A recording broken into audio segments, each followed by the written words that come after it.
Let's revive and swatch this vintage 1974 Max Factor nail polish in Quicksilver, and be sure to stick around for a face reveal. Let's get this started with a little thinner. My thinner of preference is Seche Restore. I've been curious about how this one will look on the nails, so I've pushed it to the front of the line on my revival schedule. I figured it works as a New Year's color as well, so we're gonna go with it.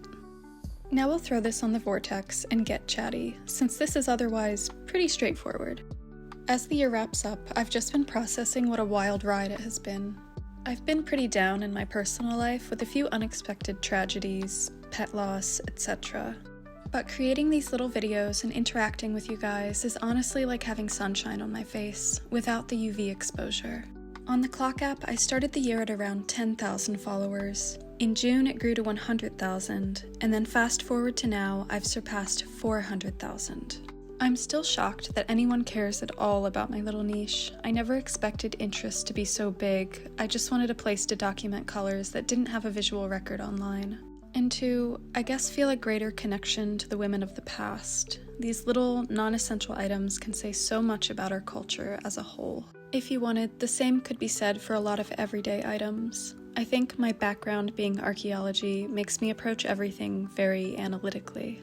With archaeology, I would be gleaning all of the information I could out of an item and its relationship with the people that used it, albeit those artifacts would be much older. The polish looks good, but we're gonna go ahead and add a little bit more thinner. As far as 2025 goes, I have no clue what to expect. It has been really cool to grow as much as I have here. As quite an introverted person with no brand deals or PR, it's been very grassroots in the best way, where I can just be my authentic self without feeling performative. Hopefully, at the very least, I find some more cool old polish in 2025. Now we'll hit this with one more dose of thinner, and then a final mix before we swatch it. There's a little bit of dried polish in the upper rim of the bottle that I'm not going to worry about mixing in today. I usually use a non-painted, bent bobby pin to scrape it loose, but I can't find it. After swatching it, I'll just put it on its side to rehydrate it, and add a few more drops of thinner. Now let's go ahead and swatch it. Okay, it's definitely not a chrome, but rather just a metallic shimmer. Hopefully it builds up well. Look how frosty that dried. It looks nothing like how it was wet. Maybe that's why they call the line Pure Magic. Okay, maybe it doesn't need it, but I'm giving it one more coat, and then I'm skipping top coat so it stays frosty looking.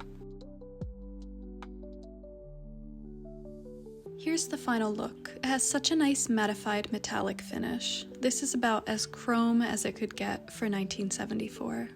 I wonder what they used for the shimmer, because it doesn't really perform like guanine-based shimmers did, but it doesn't seem like mica either. Now before you go, I'm going to ask for help pranking my brother. Coincidentally, his hyperfixation is vintage tech, and he has a small channel on the Play Button app.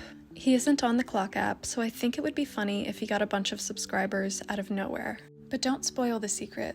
I'll delay posting this on my account over there just to see what happens. As my thanks to you, here's some vintage pics of us at his graduation in 1998. We were pretty broke growing up, but he asked to go to military school with the settlement he got from rupturing his spleen on the jungle gym at school in the 80s. He even died and was resuscitated at the hospital. And because of that, we all got to meet Bob Dole and George Bush Sr. at his graduation. But as you can tell, I was pretty over it at this point. But anyways, let's do the thing and keep it a secret.